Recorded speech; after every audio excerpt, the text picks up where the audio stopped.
15 ವರ್ಷದ ಹಿಂದೆ ಪಂಚಾಯತ್ ಪರವಾಗಿ ನಾನು ಏನ್ ತೀರ್ಮಾನ ಮಾಡ್ತೀನಿ ಅದೇ ತೀರ್ಮಾನ. ಬೊಮ್ಮೆಗೌಡರ ಮನೇಲಿ 2 ಕುರಿ ಕದ್ದು ಒಂದನ್ನ ಬನ್ನೂರಾಗ ಮಾರ್ಬಿಟ್ಟು ಇನ್ನೊಂದನ್ನ ಮೈಸೂರ ಮಾರ್ಬಿಟ್ಟು ಈಗ ಬಂದವನೇ. ಇವನು ಮಾಡಿರೋ ತಪ್ಪಿಗೆ ಶಿಕ್ಷೆ ಆಗಲೇಬೇಕು. ಪಂಚಾಯತಿ ತೀರ್ಮಾನ 6 ತಿಂಗಳು ಇವನು ಊರು ಬಿಡಬೇಕು.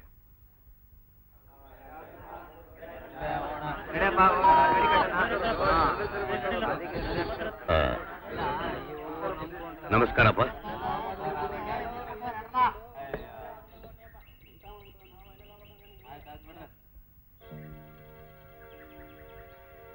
ನಮಸ್ಕಾರ ಬಾವ.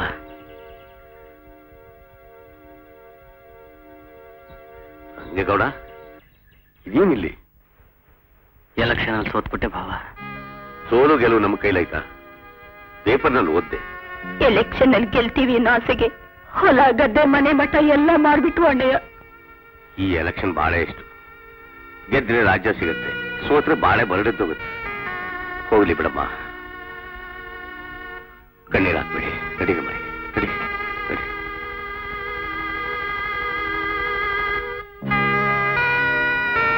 ಪಾರ್ವತಿ, ಪಾರ್ವತಿ, ಯಾರು ಬಂದಾರ ನೋಡು. ಪಾರ್ವತಿ, ನಾನೆಷ್ಟೋ ಹೇಳಿದೆ ನಮ್ಮವ್ರಿಗೆ ರಾಜಕೀಯ ಬೇಡ ಅಂತ, ಕೇಳಲಿಲ್ಲ. ಆಸ್ತಿ ಪಾಸ್ತಿ ಎಲ್ಲ ಕಳ್ಕೊಂಡ್ಬಿಟ್ವಿ. ನಮಗೀಗ ನೀವೇ ಆಶ್ರಯ ಪಾರ್ವತಿ. ನನ್ನ ಸಹೋದರಿ ಇದ್ದ ಹಾಗೆ ಇಲ್ಲಿ ಯಾವುದಕ್ಕೂ ಕೊರತೆ ಇಲ್ಲ. ಇಲ್ಲೇ ನೆಮ್ಮದಿನೇ ಇರಬಹುದು.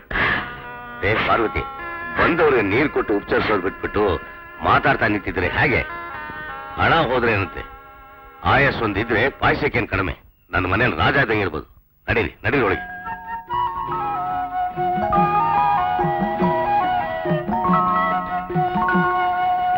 ರೇವತಿ, ನಡಿ ಹೋಗೋಣ. ನಾವು ಇವ್ರನ್ನ ಒಂದು ಕ್ಷಣ ಇರೋದು ಬೇಡ. ದುಡುಕ್ಬೇಡಿ, ನನ್ನ ಮಾತು ಕೇಳಿ. ಈಗ ನೀನು ನನ್ನ ಮಾತು ಕೇಳು. ಹೋಗು, ಬಟ್ಟೆ ಬರೆಲ್ಲ ತಗೊಂಡ್ ಬಾ. ಗೌಡ, ಏನಾಯ್ತಯ್ಯ? ಎಲ್ಲಿಗೆ ಹೊರಟಿದ್ಯಾ? ಬಾವಾ, ನಾವೇನ್ ಬರ್ತೀವಿ. ನಿಮ್ಮ ಉಪಕಾರ ನಿಂದಿಗೂ ಮರೆಯಲ್ಲ. ಎಲ್ಲೋ ಹೋಗೋದು ಬಾಳಕ್ಕಾಗ್ಲೇ ಇಲ್ಲ ಅಂದ್ರೆ ಕೆರೆಯೋ ಬಾವಿಯೋ ಇದ್ದೇ ಇದೆಯಲ್ಲ. ಏನಾಯ್ತಯ್ಯ? ಜಾನಕಿ, ಗೌಡ, ಏನಾಯ್ತು ಅಂತ ಈಗ ಮಾತಾಡ್ತಿದ್ಯಾ? ಈ ಊರಿನ ಜನ ನನ್ನ ನೋಡಿ ಏನೇನೋ ಮಾತಾಡ್ಕೋತಾರೆ. ಎಷ್ಟೇ ಸಂಬಂಧ ಆಯ್ತು ಭಾವನ ಮನೇಲಿ ಬಿಟ್ಟಿ ಕುಳಿಗ್ ಬಿದ್ದಿದ್ದಾನಂತ ಜನ ಚಿಮಾರಿ ಮಾಡ್ತಾರೆ. ನಾನಿನ್ ಬರ್ತೀನಿ ಭಾವ. ನೀನ್ ನನ್ ಜೊತೆಲೇ ಇದ್ಬಿಡ್ತೀಯಾ? ಭಾಮನ್ ಇಲ್ಲೇ ಇರೋಕ್ ಹೇಳಮ್ಮ. ಅಣ್ಣಯ್ಯ, ಯಾರೋ ಏನೋ ಅಂದ್ರು ಅಂತ ಹೋದ್ರೆ ನಾವು ನೆಮ್ಮದಿಯಾಗಿರೋಕ್ಕಾಗತ್ತಾ? ಭಾಮನ್ನ ತುಂಬಾ ಹಚ್ಕೊಂಡಿದ್ದಾನೆ ನಮ್ ಶಿವು. ಅತ್ತಿಗೆ ಅಮ್ಮನ ಎಲ್ಲೋ ಕರ್ಕೊಂಡು ಹೋಗಿ ಯಾಕೆ ಕಷ್ಟಪಡಿಸ್ತೀಯಾ? ಏನು ಕೆಲಸ ಮಾಡದೆ ಎಷ್ಟು ದಿನ ಅಂತ ಸುಮ್ನಿರೋದು? ನಿಂದನೆ ಗುರಿಯಾಗಿ ಆತ್ಮಗೌರವ ಕಳ್ಕೊಳ್ಳೋದು ಅಂದ್ರೆ ಮನಸ್ಸು ತುಂಬಾ ಕಷ್ಟವಾಗುತ್ತೆ. ನನ್ನ ಆಸ್ತಿಯಲ್ಲಿ ಅರ್ಧ ಭಾಗ ಬರ್ಕೊಡ್ತೀನಿ. ಅಲ್ಲೇ ಮನೆ ಮಾಡ್ಕೊಂಡು ಆರಂಭ ಮಾಡ್ಕೊಂಡಿರು. ನನಗೆ ರಾಜಕೀಯ ಬಿಟ್ಟು ಇನ್ನೇನು ಗೊತ್ತಿಲ್ಲ ಭಾವ. ನೋಡ್ರಂಗೇಗೌಡ, ನನ್ನ ಮಾತು ಕೇಳು. ನೀನ್ ಇಲ್ಲೇ ಇರು. ಮಾಮನ ನಮ್ ಶಿವ ತಗೊಂಡು ನಮ್ ಸೊಸೆಯಾಗಿ ಮಾಡ್ಕೋತೀನಿ. ಅರ್ಧ ಆಸ್ತಿ ಬರೆದಿರ್ತೀನಿ. ಮಗಳ ಹೆಸರು ಬಂದ ಆಸ್ತಿ ನಿಂದೆ ಆಗತ್ತಲ್ಲ. ಆಗ ನೀ ಎಲೆಕ್ಷನ್ ನಿಲ್ಲಿ. ಊರಿನ ಜನ ನೆತ್ ಕಟ್ಟಿ ನಾನೇ ಸಹಾಯ ಮಾಡ್ತೀನಿ. ಕೇಳಕ್ಕೇನೋ ಚೆನ್ನಾಗಿದೆ, ಆದ್ರೆ ಇವತ್ತು ನನ್ನ ಮಗಳ ಭಾವನ ಪ್ರೀತಿಸೋ ಗೋಪಿ ನಾಳೆ ದೊಡ್ಡವನಾದ್ಮೇಲೆ ನನ್ನ ಮಗಳನ್ನೇ ಮದುವೆ ಆಗ್ತಾನೆ ಅಂತ ಯಾವ ನಂಬಿಕೆ ಭಾವ?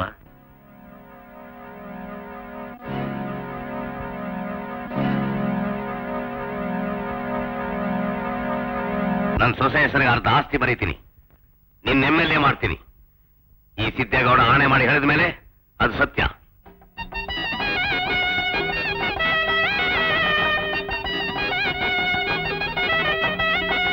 ನಿಮ್ಮ ಓಟು,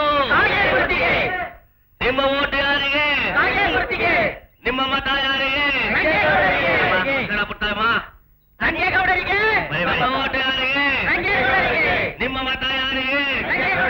ನಮಸ್ಕಾರ ನಮೇಗೌಡ. ಓ, ಇವರೇ ಹೊರತೋಟಪ್ಪ, ಎಲ್ಲ ನಮಗೆ ಹಾಕ್ಬೇಕು. ಓ, ನಿಮ್ಮ ಓಟು ಯಾರಿಗೆ? ನಿಮ್ಮ ಮತ ಯಾರಿಗೆ?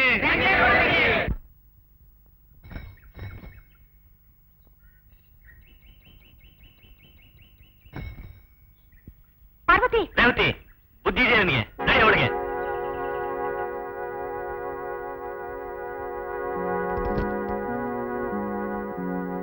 ಯಾರ್ರೆ? ರಂಗೇಗೌಡರು ಅದಾರನಪ್ಪ? ಇಲ್ಲ. ಎಲ್ಲೋಗವ್ರೆ? ಎಲ್ಲವರೋ ಗೊತ್ತಿಲ್ಲ. ಗೊತ್ತಿಲ್ವಾ? ಹರೀಶ್ ನನ್ನ ಮಗನೇ, ನನಗೆ ಇಲ್ಲ ಅಂತ ಹೇಳಿಲ್ವಾ? ಗೊತ್ತು ಬಿಟ್ಟೆ ನೋಡು. ಬಾ ಪಾರ್ವತಿ, ಬಾ.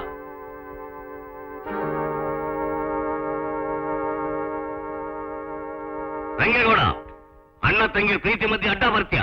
ನಾನಿಲ್ಲಿ ಬಂದಿದ್ದು ಇಲ್ಲಿ ಉಳ್ಕೊಳಕಲ್ಲ. ನಿನ್ನ ಗುಣದೋಷಗಳು ಏನು ಅನ್ನೋದು ನನಗೆ ಗೊತ್ತು. ನಿನ್ ದುರುದ್ದೇಶ ನಿನ್ನಲ್ಲೇ ಇರಲಿ. ನನಗಿರೋಳು ಒಬ್ಬಳೇ ಮಗಳು. ಅವಳನ್ನ ಯಾವಾಗ ಎಲ್ಲಿ ಕಳಿಸ್ಬೇಕು ಅಂತ ನನಗೆ ಚೆನ್ನಾಗಿ ಗೊತ್ತು. ಹಾಗಂದ್ರೆ ಹೇಗೆ?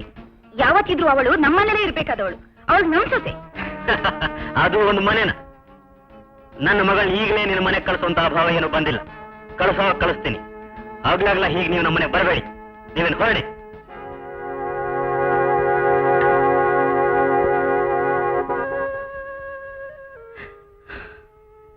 ಏನ್ರಿ, ನಮ್ಮಣ್ಣ ನಿಮ್ಗೆ ಮೋಸ ಮಾಡ್ಬಿಟ್ಟ. ಅವನ್ನ ಉದ್ಧಾರ ಮಾಡಕ್ ಹೋದ್ರೆ ನಿಮ್ಗೆ ದ್ರೋಹ ಮಾಡ್ತ. ದಯಮಾಡಿ ನಂಗೋಸ್ಕರ ಅವನ್ನ ಕ್ಷಮಿಸಿಬಿಡ್ತೀರಾ? ನಿನಗೋಸ್ಕರ ನಾನು ಯಾವತ್ತೂ ಅವನು ಕ್ಷಮಿಸಿಬಿಟ್ಟೆ ಪಾರ್ವತಿ. ಅವನು ಮಾಡಿರೋ ದ್ರೋಹಕ್ಕೆ ಒಂದು ಕಾಲ ತುಳಿದು ಸೀಳ್ಬಿಡ್ತಿದ್ದೆ. ನನಗಿರೋ ಜನಬಲಕ್ಕೆ ಕಂಬ ಕಟ್ಟಾಗಿ ನಾಲ್ಕು ಬಿಗಿದು ಬೆರಳೆಣಿಸೋದ್ರೊಳಗಾಗಿ ನಾನು ಸೊಸೆನ ನನ್ನ ಮನೆಗೆ ಸೇರಿಸ್ತಾ ಇದ್ದೆ. ಆದ್ರೆ ಅವನು ಚೆನ್ನಾಗಿರಬೇಕು ಅನ್ನೋಕ್ಕೋಸ್ಕರ ನನ್ನ ಹಣ ಎಲ್ಲ ಹಾಳು ಮಾಡಿದೆ. ಅವನು ಚೆನ್ನಾಗಿರ್ಬೇಕು ಅಂತ ನನ್ನ ಆಸ್ತಿ ಎಲ್ಲ ಕಳ್ಕೊಂಡೆ. ಅವನು ಚೆನ್ನಾಗಿರ್ಬೇಕು ಅಂತ ನಾನು ಎಷ್ಟೂ ಮಾಡಿದೆ. ಆದ್ರೆ ಇವತ್ತು ಅವನು ಸಂತೋಷವಾಗಿರೋದನ್ನ ನೋಡಿ ನನ್ನ ಶ್ರಮ, ನನ್ನ ಛಲ ನೆರವೇರ್ತಲ್ಲ ಅನ್ನೋ ಸಂತೋಷ ಆಗ್ತಿದೆ ಹೊರತು ನಿನ್ನಾಳೆಗೂ ಅವನ ಮೇಲೆ ಯಾವ ದ್ವೇಷ ಇಲ್ಲ ಪಾರ್ವತಿ. ಹಾಗಾದ್ರೆ ಮತ್ತ್ಯಾಕೆ ಕಣ್ಣೀರು? ಪಾರ್ವತಿ, ನನ್ನ ಮನೆ ಮಂಗಳ ಗೌರಿಯಾಗಿ ಮನೆಗೆ ಬಂದು ಮುತ್ತೈದರಿಗೆಲ್ಲ ಅರಿಶಿನ ಕುಂಕುಮ ಕೊಟ್ಟು ಉಡಿ ತುಂಬಿಸ್ತಾ ಇದ್ದವಳು, ಮಹಾಲಕ್ಷ್ಮಿ ಆಗಿ ನಗನಗ್ತಾ ಹೊರತಾ ಇದ್ದವಳು ಹಾಸಿಗೆ ಹಿಡಿದ್ಬಿಟ್ಟೆ ನೆನೆಸ್ಕೊಟ್ಟೆ. ನನಗೆ ಸಂಕಟ ತಡೆಯಕ್ಕಾಗಲ್ಲ ಪಾರ್ವತಿ, ಸಂಕಟ ತಡೆಯಕ್ಕಾಗಲ್ಲ. ರಂಗೇಗೌಡ ನಂಬಿಕೆ ದ್ರೋಹ ಮಾಡ್ಬಿಟ್ಟ. ಅದೇ ಕೊರಗಿನಲ್ಲಿ ನಿಮ್ಮಮ್ಮ ಹಾಸಿಗೆ ಹಿಡಿದು ತೀರ್ಕೊಂಬಿಟ್ರು.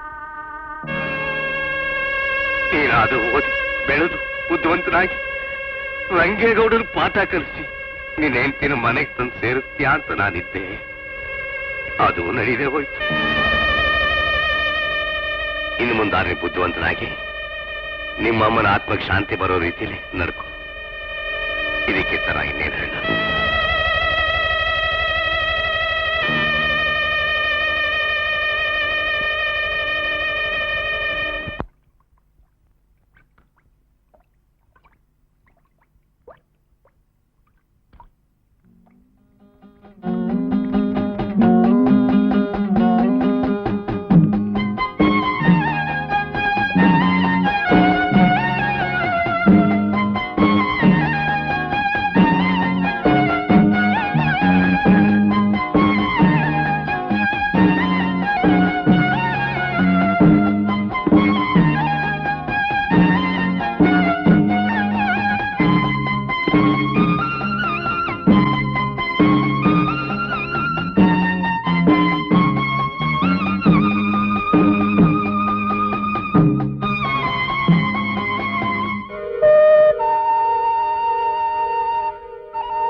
ಹೇಳಿರಿ,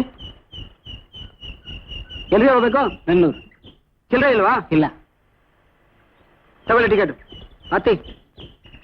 ಚಿಲ್ಲರೆ ಆಮೇಲೆ ಕೊಡ್ತೀನಿ, ಕೂತ್ಕೊಳ್ಳಿ. ರಾಯ್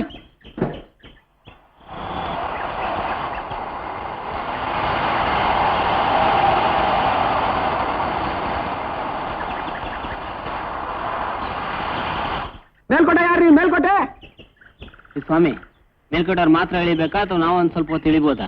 10 ನಿಮಿಷ ನಿಲ್ಲುತ್ತೆ. ಕಾಫಿ ತಿಂಡಿ ಏನ್ ಬೇಕಾದ್ರೂ ಮುಗಿಸ್ಕೊಂಡ್ ಬರ್ಬೋದು. ಇದು ಅದನ್ನ ಬೇರೆ ಕೇಳ್ಬೇಕಾ?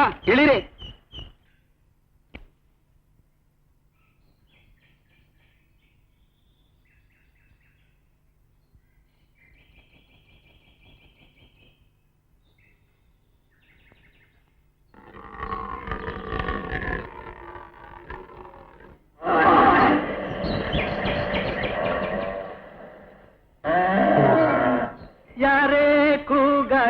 ಮಾಡಿ ಬಿಲ್ಲಷ್ಟ 5 ರೂಪಾಯಿ. ಬೇರೆ ಏನಿದೆ ಬಿಸಿ ಬಿಸಿ? ಎಲ್ಲ ಬಿಸಿ ಉಂಟು. ತಿನ್ನಂಗಿದೆಯಾ? ತಿಂಟಿ ನೋಡಿ ತಿಳಿಯುತ್ತೆ. ಏನಿದೆಯಪ್ಪ ಇವತ್ತು ಮಾಡಿದ್ದು? ಇಡ್ಲಿ ವಡೆ ಬಂಡ ಸಾಂಬಾರ್ ಕರಿ ಸಾಕು. ಇಲ್ಲಿ ಇಡ ಒಂದು ಪ್ಲೇಟ್ ಕೊಡು. ಒಂದು ಇಡ್ಲಿ ವಡೆ. ಇನ್ನೊಂದು ಪ್ಲೇಟ್ ಸಾಂಬಾರ್ ಕೊಡು. ಆಯ್ತು.